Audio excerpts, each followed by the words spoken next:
Hello everyone. In this video, I'm going to be talking about the Euthyphro Dilemma. And specifically, I'm going to be talking about whether there is a third option. William Lane Craig has many times said that the Euthyphro Dilemma is a false one, and he claims that there is a third option. He's wrong about that, and this video is going to explain why the dilemma doesn't have a relevant third option. So to get started, we're going to take a look at one of the times that Craig has responded to questions about the Euthyphro Dilemma and tried to explain why, on his view, the dilemma is not a true dilemma because it has this third option. In the dialogue is asked by Socrates, is something good because the gods will it, or do the gods will something because it is good?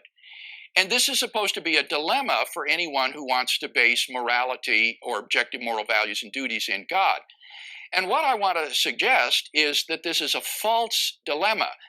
The two alternatives are that something is good just because God wills it. God arbitrarily wills whatever he does, and that's the good, which seems to make the good arbitrary, doesn't it?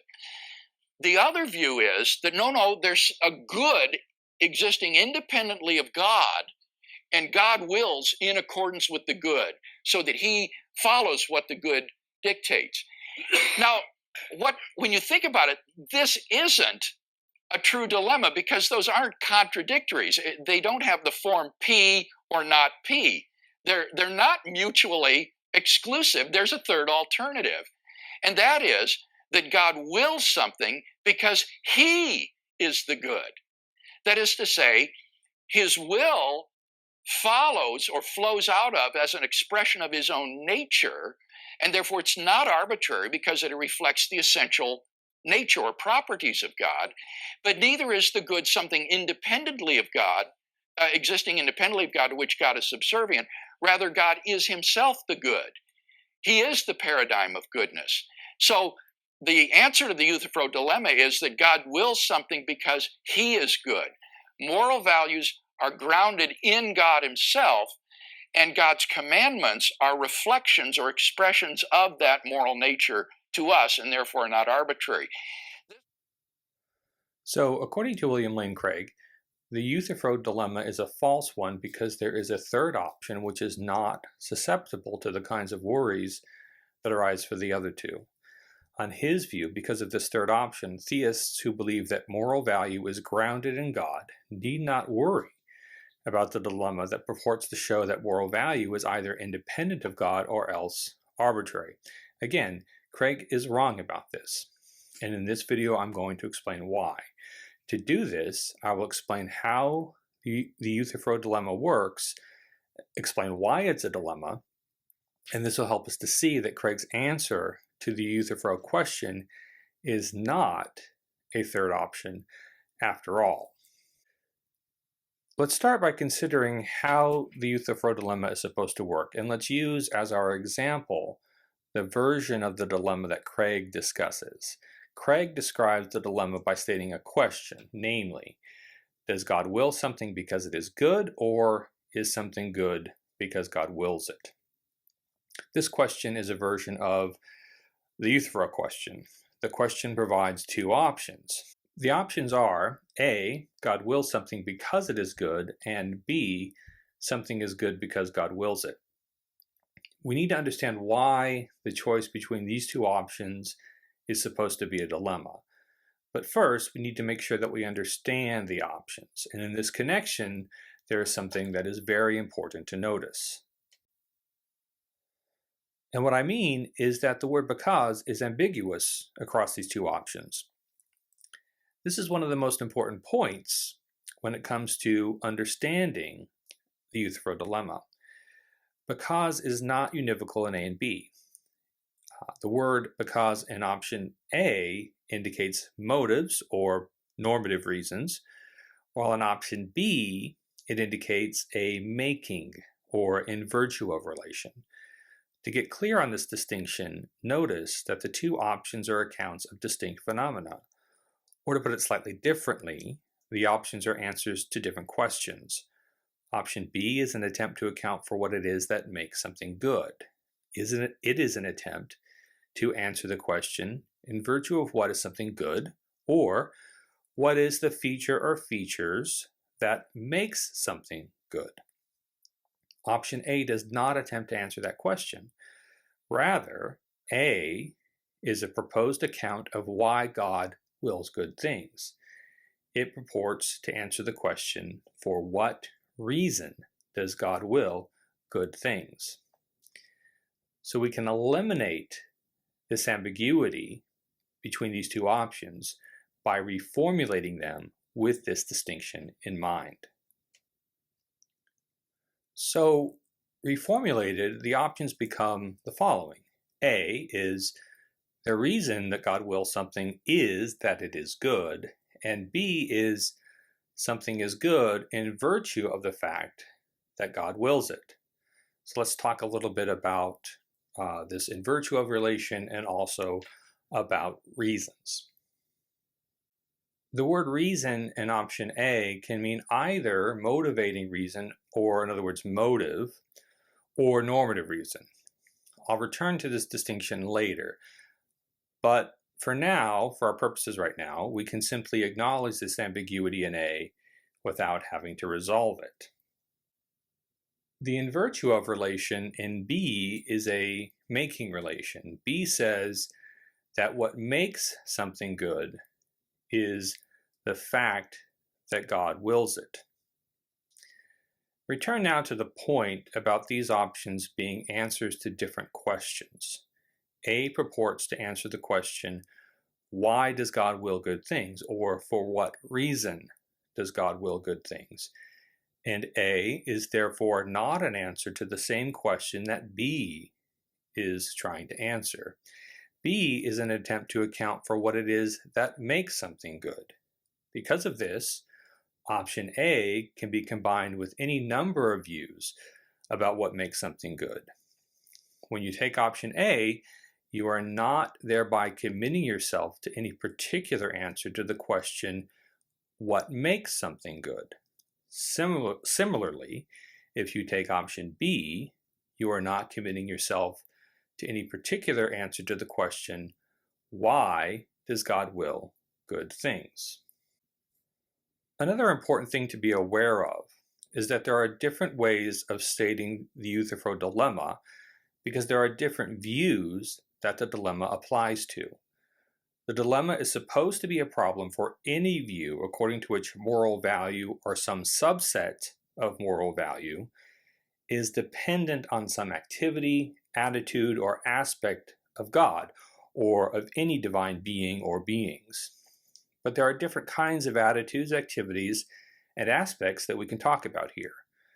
So in the Euthyphro dialogue, Euthyphro's view has it that goodness is what the gods love.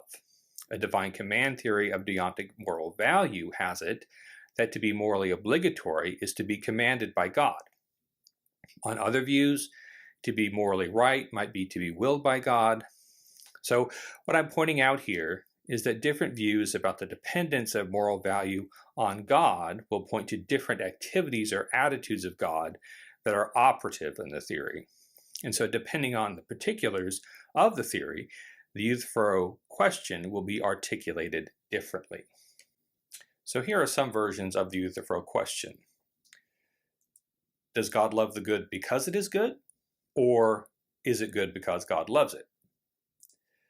Does God command morally obligatory actions because they are obligatory? Or are they obligatory because God commands them? Does God possess good character traits because they are good? Or are good character traits good because God possesses them? In all of the above examples, we see that some divine property is being related to some moral property or value. Any view according to which there is some important and fundamental relationship between moral properties and divine properties will face the Euthyphro dilemma. And one thing we should be aware of is that the terms of the dilemma will change depending on the details of the account on offer.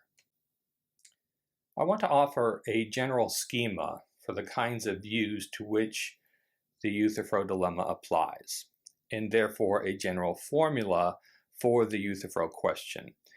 The general form of the positions I've been referring to, that is, views according to which there is an important and fundamental relationship between moral properties and divine properties, is God bears relation D to moral property P. As in, for example, God bears the relation loves to the class of good things, or God bears the relation commands to the class of morally obligatory actions. I will call the various ways of filling out the relation God bears to the moral property the divine predicates.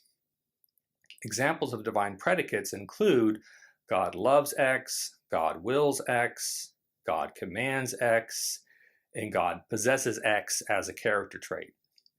Again, these different divine predicates will be related by different moral theories to different moral properties. So some divine predicates will be related to moral goodness, others to moral obligatoriness, others to moral virtues, etc. We can generate different views by combining divine predicates with moral properties according to the following formula. DF. Divine predicate D holds for the class of things that possess moral property P. So, for example, if D is God commands X and P is moral obligatoriness, we get the following claim. God commands the class of things that possess the property of moral obligatoriness. We can combine any divine predicate with any moral property in the formula DF. This will generate a view according to which the divine predicate and the moral property apply to the same objects. Any such view will face a version of the Euthyphro question. The general form of this question is the reason that divine predicate D holds for members of class C that members of class C possess moral property M, or do members of class C possess moral property M in virtue of the fact that divine predicate D holds for members of class C? Using the earlier example in which D is God commands X and P is moral obligatoriness, the Euthyphro question is the reason that God commands morally obligatory actions that they are morally obligatory, or are morally obligatory actions morally obligatory in virtue of the fact that God commands them?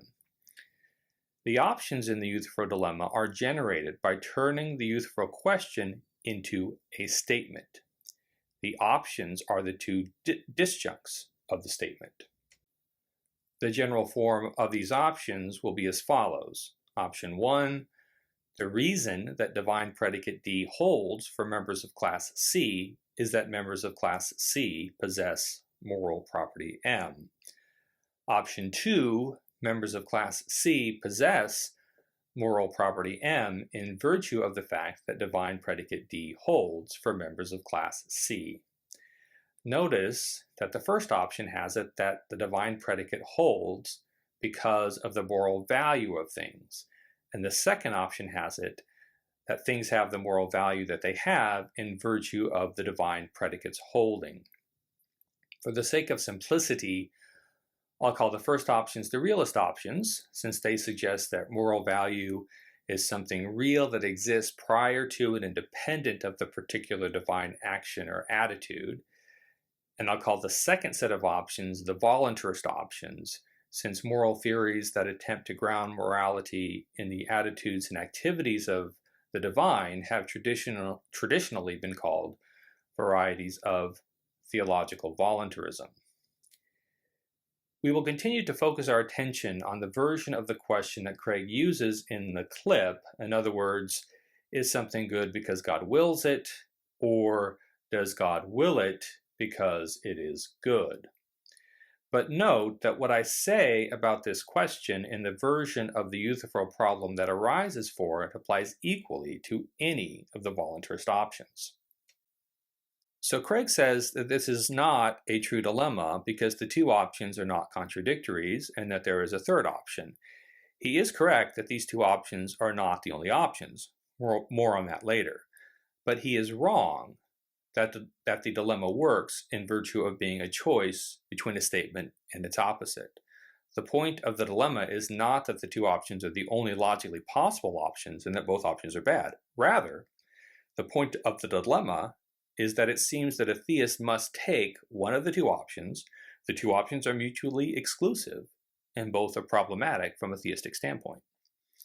So why is the choice between A and B a dilemma? There are two things to say here. First, it is only a dilemma for those with a certain set of commitments. A person with these commitments will need to choose between the two options. I will explain those commitments in a moment. Second, the options are mutually exclusive. If you take option A, you have to reject option B, and if you take option B, you have to reject option A. So if you say that the reason that God wills something is that it is good, in other words, option A, then you cannot consistently say that what makes something good is the fact that God wills it. Why? Well, because for the fact that something is good to be the reason that God wills it, the thing must be good prior to and independent of his willing it. But if the thing is good prior to his willing it, then it cannot be that what makes it good is his willing it. In other words, if option A is correct, then option B must be wrong. On the other hand, if you say that what makes something good is the fact that God wills it, in other words, option B, then you can't consistently say that the reason God wills something is that it is good. Why? Well, again, because for the fact that something is good to be the reason that God wills it, the thing must be good prior to and independent of his willing it. But if what makes it good is the fact that God wills it, its being good is not prior to his willing it. In other words, if option B is correct, then option A must be wrong. One thing to notice is that contrary to what Craig suggests in the clip that I played earlier, a dilemma does not have to be a choice between contradictories for it to be a genuine dilemma. A and B, while being mutually exclusive in the sense that both cannot be true, are not contradictories. But the choice between A and B does present a dilemma, at least for a person with certain kinds of commitments. This general point can be seen in the case of other dilemmas. To take an artificial example, suppose that you are at a party where dessert is being served, and there's an array of cookies of 3 different varieties: chocolate chip, oatmeal, and peanut butter. And each guest can have one and only one cookie. Suppose you like chocolate chip and oatmeal cookies equally, and you have it on good authority that the cookies available are extraordinarily good. You want to have one of each, but you can only have one. And we'll also assume that you aren't allowed to have part of 2 cookies. So this is a dilemma for you. You want to have the chocolate chip cookie and you want to have the oatmeal cookie, but you can only have one. So if you have the chocolate chip, then you cannot have the oatmeal. And if you have the oatmeal, you cannot have the chocolate chip. This is the same logic as is present in the Euthyphro Dilemma. If you take option A, you cannot take option B, and if you take option B, you cannot take option A. Now, taking a chocolate chip cookie is not the opposite of choosing an oatmeal cookie. When faced with a choice between oatmeal and chocolate chip, you are not facing a choice between P and not P. Choosing chocolate chip and choosing oatmeal are, in my example, mutually exclusive, but they are not contradictory. And of course, there are other options available, including the option of choosing to have neither. Now we can mention other more realistic examples, as when a prospective college student is making a choice between attending 2 universities, each of which has benefits and drawbacks. No matter what choice is made, the student will have to give up something, cheaper tuition, say, or proximity to home. But the choice here is not between contradictories. And again, there's always the other option of choosing neither school. It's a dilemma because each university has something to offer that the student wants, and neither has everything that the student wants. So no matter what the student chooses, it will mean giving up something that they do not want to give up. A choice does not have to be a choice between contradictories for it to be a genuine dilemma. To be a genuine dilemma, a choice needs to be between mutually exclusive options, that is, options such that if you take one, you cannot take the other, where making the choice is difficult because each option is associated with its own problems or drawbacks. And that is precisely what we have in the Euthyphro Dilemma. So the options of the Euthyphro Dilemma are mutually exclusive. If you accept one, you must reject the other. And a person with certain commitments is compelled to make a choice between these two options. So let's talk about what these commitments are. The commitments I'm referring to are things that very naturally come along with a theistic conception of the world. First is a commitment to the existence of God. Second, to the perfect rationality of God. And third, to the view that everything else that exists depends for its existence on God. If you are committed to these three things, then it looks like you will have a hard time deciding between A and B, but that you'll also need to choose between them. And there are powerful arguments that no matter which option you choose, you have to give up at least one of these commitments. Let's start with A. A person who is committed to the perfect rationality of God will be attracted to option A because it preserves God's rationality. If God's willing something is to be rationally justified, it is difficult to see how it can be justified unless his will is responsive to an external criterion of right and wrong. As we've just seen, if A is correct, then a thing's being good is prior to and independent of God's willing it. And this kind of independence seems to preserve the rationality of God's will. The idea is that in rationally willing, God is willing in accordance with the requirements of morality, which requirements are independent of him. But this is a problem for you if you are inclined to believe that moral properties are dependent on God's will. And of course, if you believe that everything that exists, other than God, depends on God for its existence, then you will be committed to claiming that moral properties depend on God for their existence in some way. Option A rules out the possibility that moral properties are dependent on God's will. So a person with the above commitments will be inclined to avoid choosing option A. So if you choose option A, you will be giving up the claim that everything that exists depends for its existence on God's will. There is a point here that is worth mentioning despite the fact that it might seem like a technical point. I just said that if you choose option A, you are giving up the claim that moral properties depend for their existence on God's will. But this doesn't mean that they are completely independent of God, for they might depend on some other aspect of God.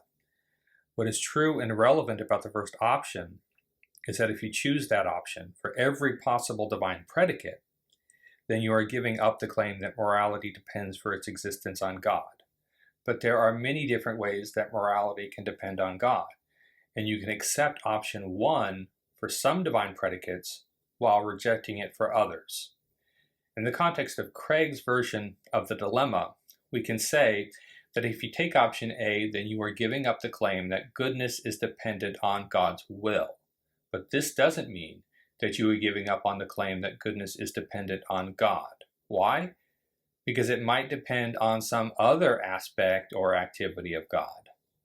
But importantly, even if, on your view, moral properties are independent of some aspect or activity of God, such as his love, if you think that moral properties depend on God, then you are accepting some version of option 2, even while rejecting other versions. And so you will be confronted with the Euthyphro problem as it applies to the version of option 2 that you accept. Now let's talk about the second option and the problems that arise for it. About this option, Craig says that if what makes something good is the fact that God wills it, this seems to make morality arbitrary. And we've just explored why. If there are no moral requirements that are independent of God's will, then his will is unconstrained in a way that seems problematic. If there are no independent moral requirements, then it seems that God has no reason to will one thing rather than another. and this seems to conflict with God's perfect rationality. A perfectly rational being does not make arbitrary decisions, and so if you choose option B, you have to give up the claim that God is perfectly rational. But actually, the problem is more serious than this. Importantly, the problem that Craig was mentioning, that is the problem of arbitrariness, is only one of the problems associated with option B. In fact, there are at least 4 distinct problems that arise. Collectively, these problems constitute what I'll call the Euthyphro problem. Now, I have another video in which I go over the Euthyphro problem in detail, and there is a link to that video in the description of this one. So here I'll just mention and briefly describe the 4 problems. So the first problem is just that of arbitrariness, which I already discussed, so I won't go into that in any more detail. Next is the problem of contingency. If God is omnipotent, then it appears that he is radically unconstrained. He can will anything whatsoever. So while he may actually will such things as love and charity, it is possible for him to will very different things. So that any given thing is good is a contingent fact, and that any given thing is bad is also contingent. This does not comport with the intuition that some things, such as deliberately causing someone to suffer unnecessarily, are necessarily bad. Next is the problem of counterintuitive consequences. Given that it is possible for God to will anything he pleases, since he is radically unconstrained, there are specific counterintuitive possibilities. For example, it is possible that cruelty is good. If God willed cruelty, then on option B, cruelty would be good. Finally is the problem of normative irrelevance. The fact that God wills something adds nothing to our reasons to pursue, admire, desire, or have any positive attitude toward it. Thus, that God wills something is normatively irrelevant. Since option B says that what makes something good is the fact that God wills it, option B implies that goodness is normatively irrelevant. This was just a summary of the 4 problems that collectively make up the Euthyphro problem. I don't think that it was sufficient to either explain the problems or to show that they ground compelling objections to option B or any of the other voluntarist options. The summary is not meant to do that. My point in this video is not to argue that the Euthyphro problem presents decisive objections to divine command theory or any other theory that grounds moral properties in God. I've done this in a previous video, and again, that link is in the description. My goal in this video is more limited. It is to show that William Lane Craig is wrong to think that there is some relevant third option to the Euthyphro Dilemma.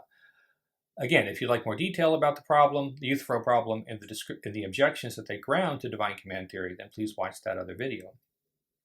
One other point in this connection. If your metaethical view has it that moral properties depend on God, either on his will or on his command or on his nature, then it looks like you are caught by this dilemma. Because in claiming that moral properties are dependent on God, you are accepting some version of the second option, the voluntarist option. And as we've seen, if you accept that option, you have to reject the first option. So someone who, for example, accepts a divine command theory of moral obligation, as Craig does, cannot say that the Euthyphro Dilemma does not apply to them. And accepting the divine command theory, he is accepting the voluntarist option. And so he is logically committed to rejecting the other option. As I mentioned a few moments ago, if you think that moral properties depend on some aspect or activity of God, that does not entail that you think it depends on every aspect of God.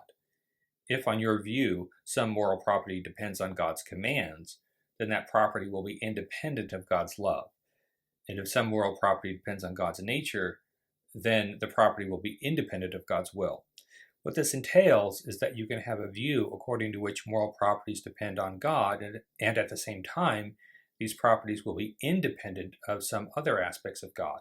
So again, if your view has it that moral obligatoriness depends on God's commands, then on your view, while moral obligatoriness depends on God, that doesn't mean that moral properties depend on all aspects of God. If what makes an action morally obligatory is the fact that God commands it, then it is false that what makes an action morally obligatory is that God loves it. A divine command theory of moral obligatoriness then asserts option 2, the voluntarist option, for the divine predicate God commands X, but for this very reason it asserts option 1, the realist option, for other divine predicates, such as God loves X. So on such a view, it can be true that God loves X because X is morally obligatory, even though moral obligatoriness is dependent on God. There are many ways for moral obligatoriness to depend on God, and since in the current example it depends on God's commands, it does not depend on God's love. Now let's consider how the Euthyphro dilemma would arise for a certain kind of answer to the Euthyphro question. I mean an answer that combined a realist option for some divine predicate with a voluntarist option for a different divine predicate. Consider, for example, an answer according to which the reason that God loves right actions is that they are right, and that right actions are right in virtue of the fact that God commands them. We can call this kind of answer a hybrid answer, since the answer combines two divine predicates. For the present example, the answer involves both the property of being loved by God and the property of being commanded by God. And for one of the properties, it asserts the realist option, and for the other, it asserts the voluntarist option.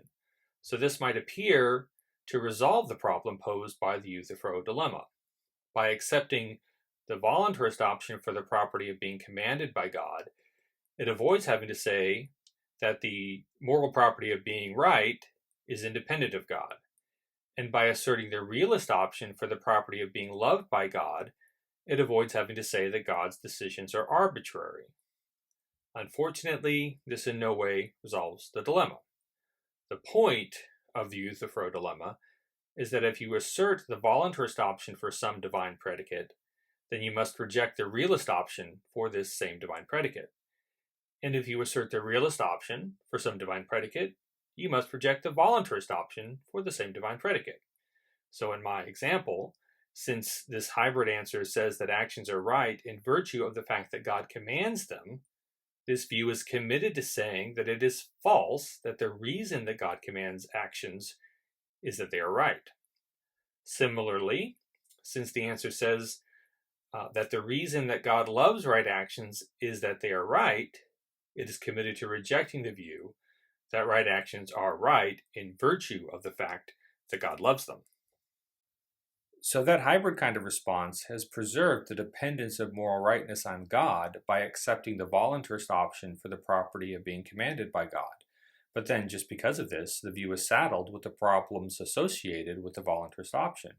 In other words, the four problems I listed above as aspects of the Euthyphro problem: arbitrariness, contingency, counterintuitive consequences, and normative irrelevance. Saying that God loves right actions because they are right amounts, according to this hybrid answer, to saying that God loves right actions because they are commanded by God. It remains true that God appears to have no reason to command what he commands, and that there appear to be no constraints on what he commands. So even if one asserts an answer to the Euthyphro question that mentions two divine predicates, taking a realist option for one divine predicate and a voluntarist option for the other, the Euthyphro dilemma still arises for this view. This is an important point which I will refer to again when I get to evaluating Craig's alleged third option. To sum up what we've been through so far, the problem with choosing between options A and B is this. If you take option A, you have to accept that morality is independent of God's will. And if you take option B, you have a whole host of problems to deal with. And given certain commitments, you're going to have to choose between A and B. Now, maybe you think that the problems associated with B are exaggerated, misunderstood, or in some way manageable. Or you might think the same about the problem associated with A. I disagree with that, but I won't press the issue here.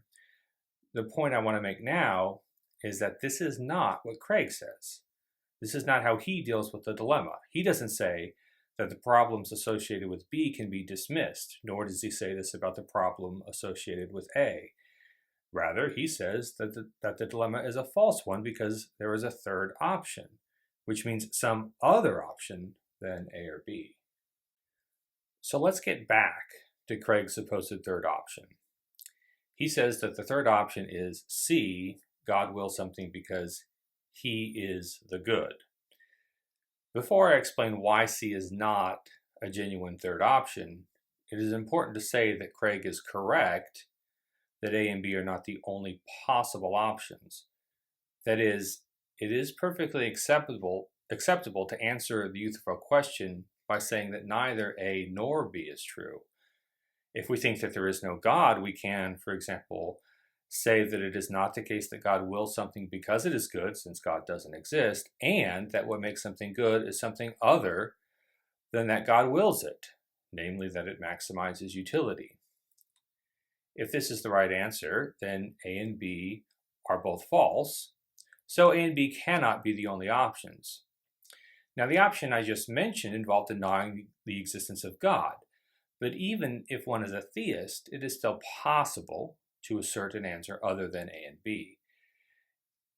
Given that the options available in the Euthyphro Dilemma are mutually exclusive, in other words, the choice is A or B but not both A and B, any third option must involve a denial of both A and B.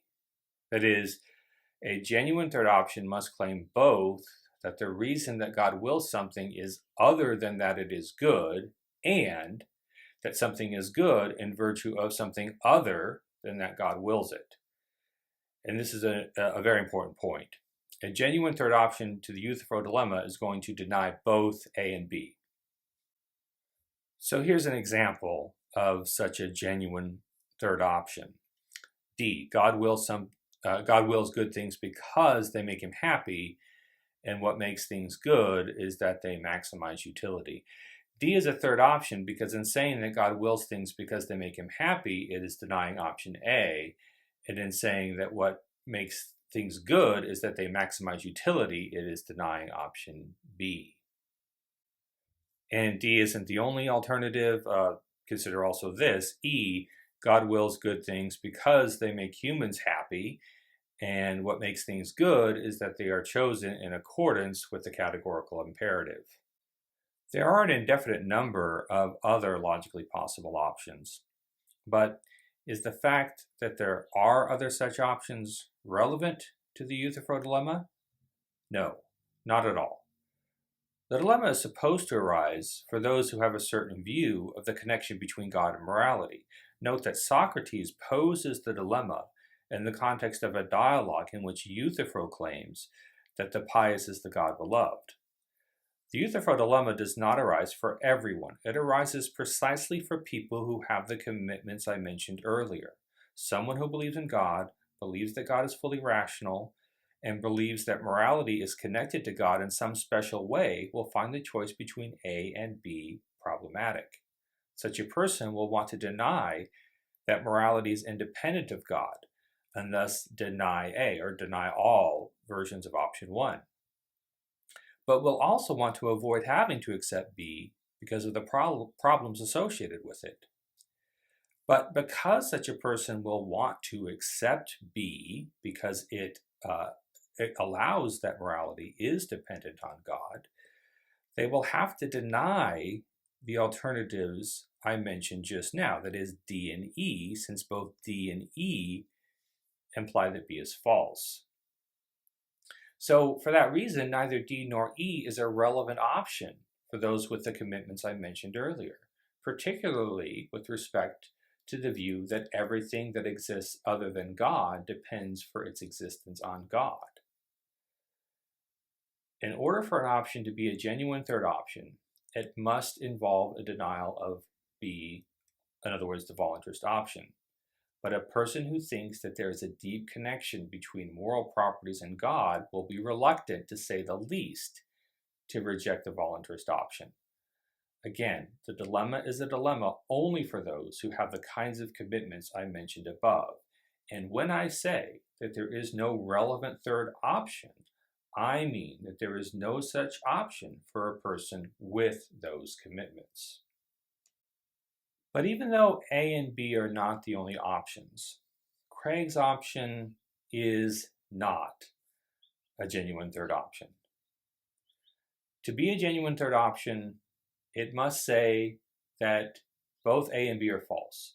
In other words, Craig's alleged third option, or any supposed third option needs to claim that God's reasons for willing something are other than that this thing is good.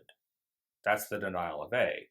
And that things are good in virtue of something other than that God wills them. That's the denial of B. So does C, Craig's alleged third option, do this? Let's start with the denial of A.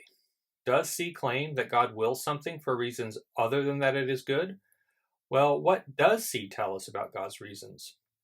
Unfortunately, it is very difficult to say for certain. In fact, it is not clear that C is saying anything about God's reasons for willing something. A brief aside here about reasons. As I pointed out earlier, the word reason is multiply ambiguous. This is not the place to talk about all the ways in which reason is ambiguous. It will suffice to note that when we speak of reasons for a person to will something, or want something, or command something, we are talking either about the person's motives for willing, or about the normative reasons for the person's willing. A motive, or motivating reason, is a factor that prompts a person to act, or to decide to act.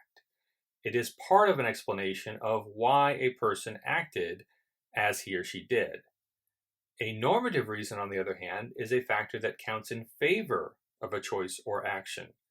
A normative reason is something that, by counting in favor, tends to justify a choice or action. So there is an ambiguity contained within option A, an ambiguity that we have so far not discussed. However, we don't need to resolve the ambiguity for the purposes of understanding the Euthyphro Dilemma or for understanding why Craig's third option is not a third option.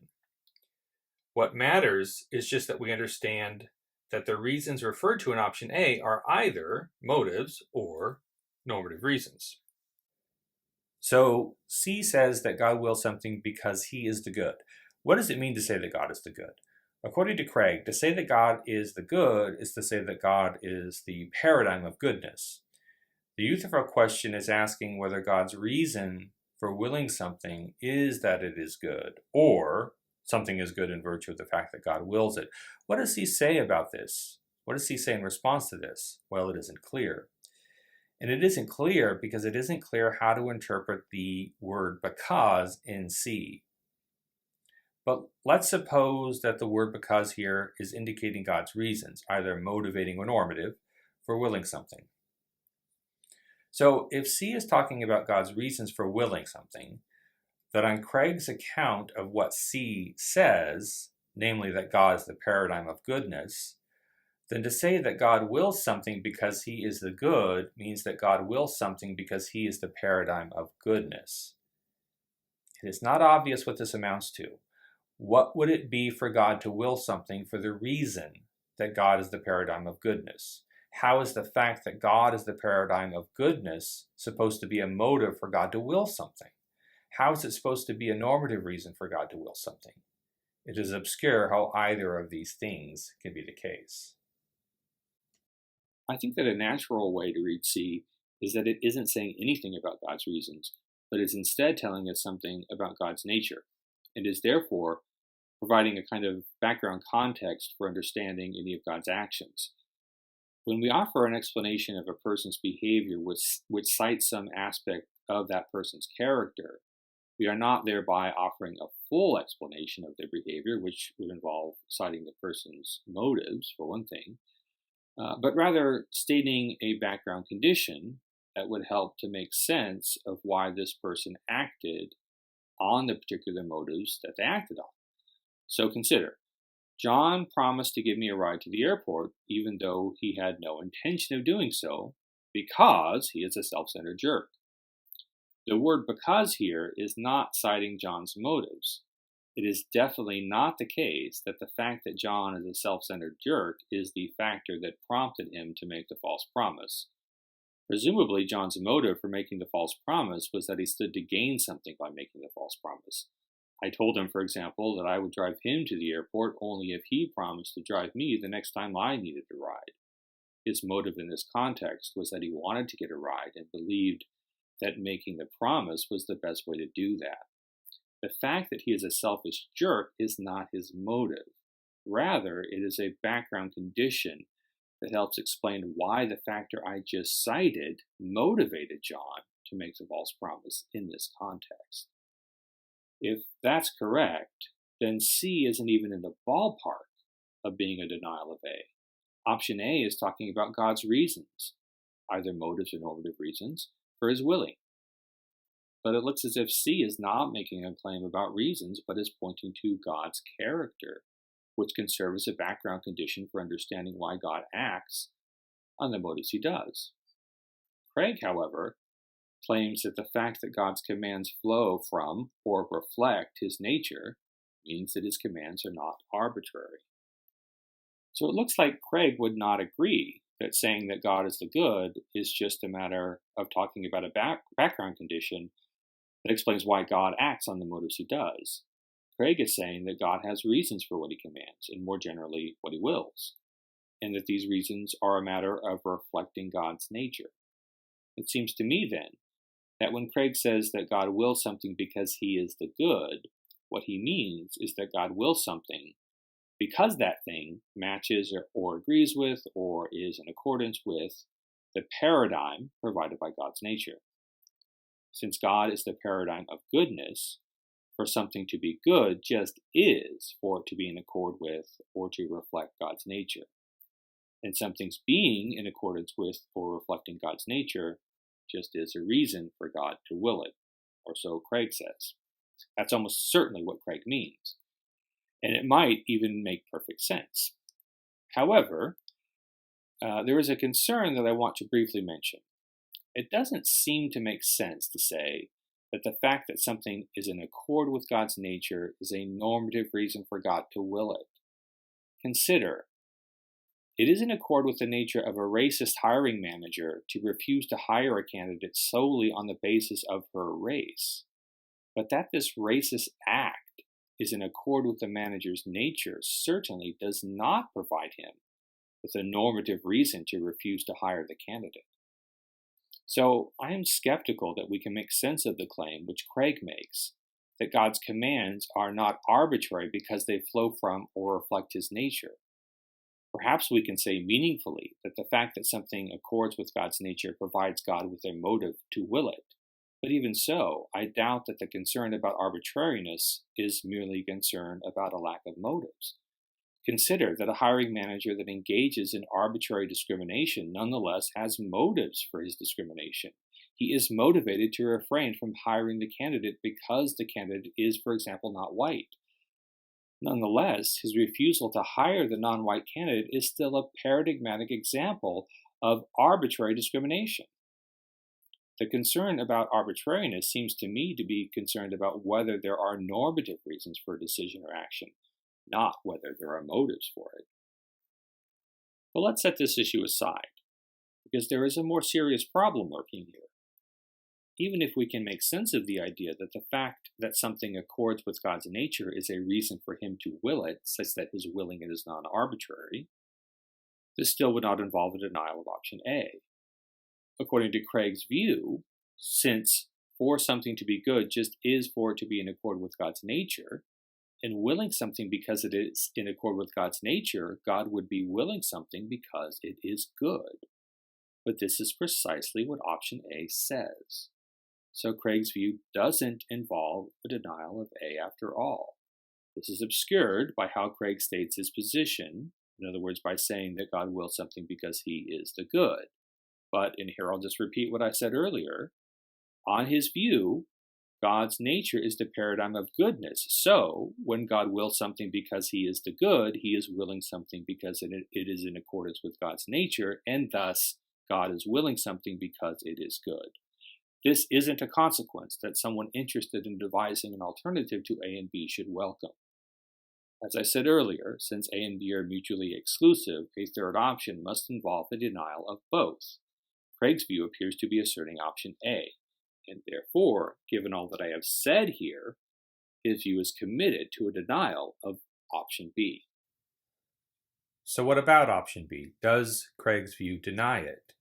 Well, B says that something is good in virtue of the fact that God wills it. Does Craig say that this is not the case? Well, it appears he does. Craig says that what makes something good is not the fact that God wills it, but the fact that it reflects or is in accord with God's nature. So it looks as if Craig's view involves asserting option A and rejecting option B. Craig is saying, A, the reason that God wills something is that it is good, and it is not the case that something is good in virtue of the fact that God wills it, i.e. not B. So it looks as if Craig has not offered a third alternative at all. He has merely accepted option A.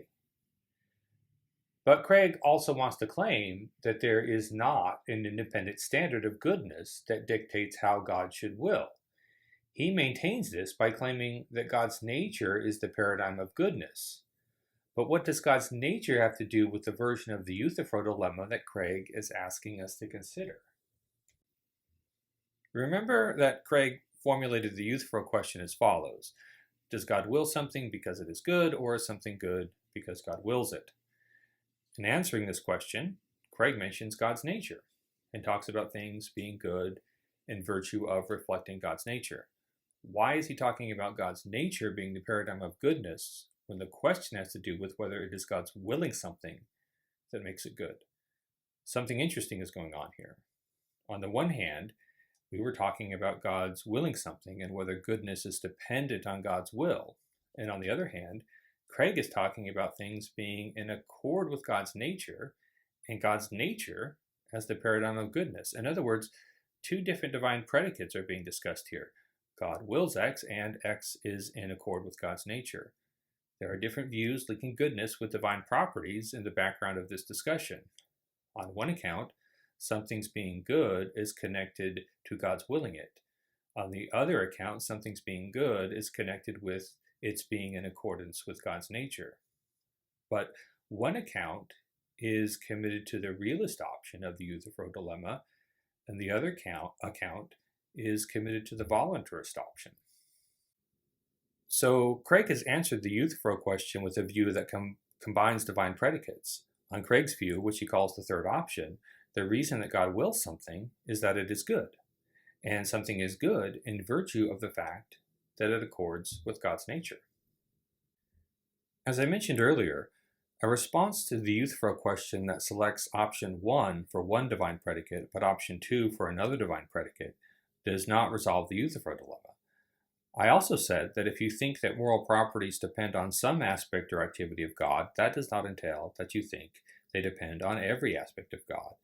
And so if you accept some version of the second option for some divine predicate, this does not mean that you think that goodness will depend upon every property or aspect of God. Presumably, you'll think that goodness depends on some aspect or activity of God, but is independent of other aspects.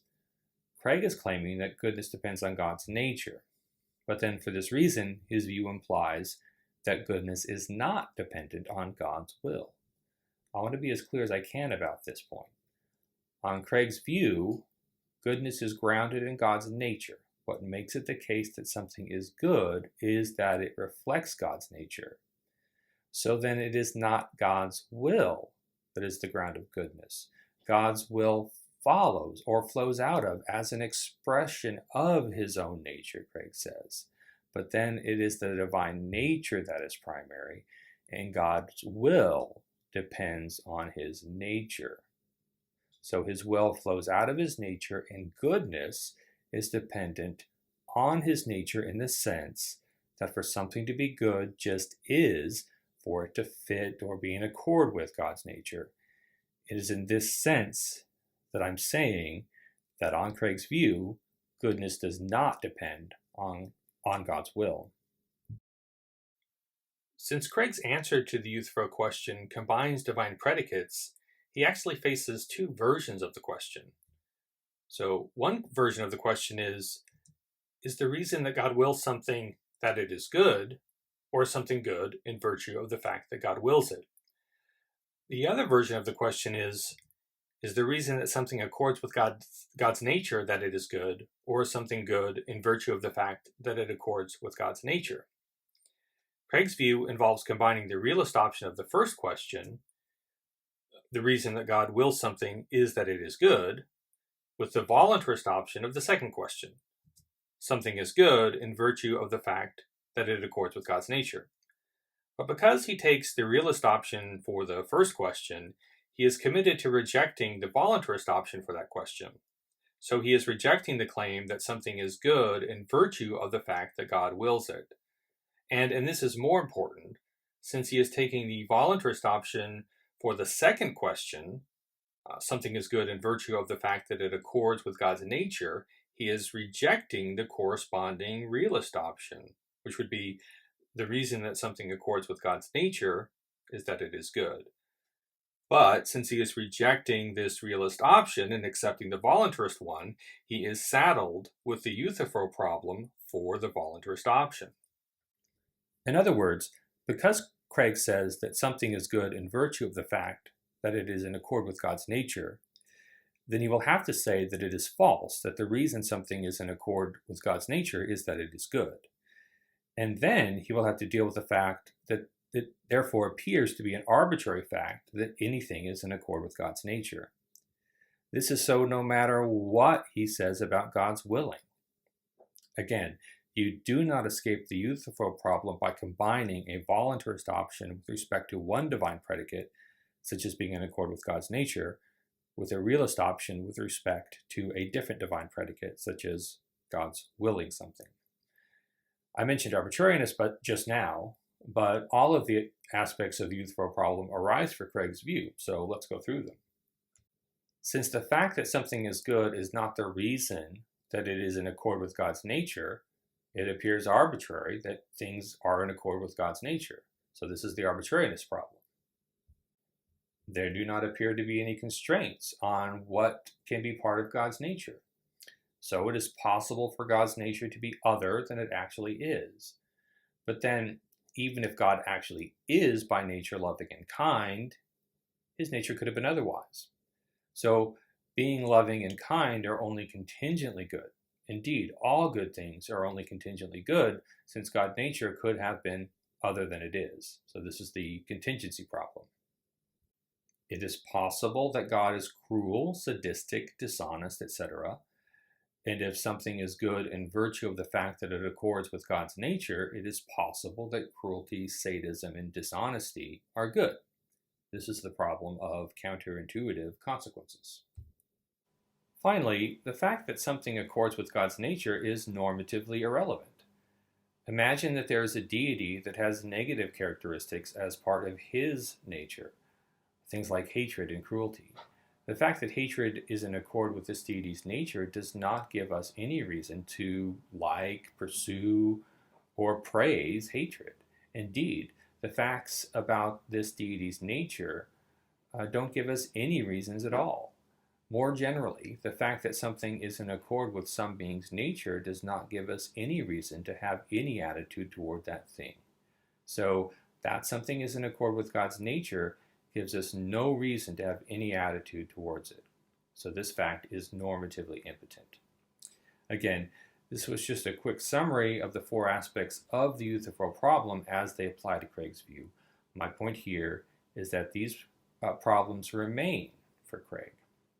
He has not avoided the problem by saying that he has a third option for the Euthyphro dilemma. Properly understood, Craig's view is not a third option, and thus Craig has not shown that the dilemma is a false one. Importantly, for all that I have said here, it may be that the Euthyphro problem can be, or even has been, defeated. But to defeat the dilemma, it would need to be shown that the problems associated with the two options, particularly the voluntarist option, can be handled. And Craig, of course, has to deal with the problems associated with the voluntarist option since he adopts a voluntarist position, namely divine command theory. When Craig says that the Euthyphro dilemma is a false one, he doesn't have in mind that the problems can be dealt with, that the problems associated with the voluntarist option can be handled. What he is claiming is that there is some other option other than the realist option and the voluntarist option, which other option does not have the problematic entailments of the other two options. He is wrong about this. There is no such third option. If the Euthyphro dilemma is going to be defeated, it will be defeated by showing that the problematic entailments of the voluntarist option are not as problematic as they appear, or that the realist option does not entail that morality is problematically independent of God. There is no relevant third option of the Euthyphro Dilemma. Thank you very much for watching. I hope that you enjoyed this video and that you found it interesting. I very much appreciate your time.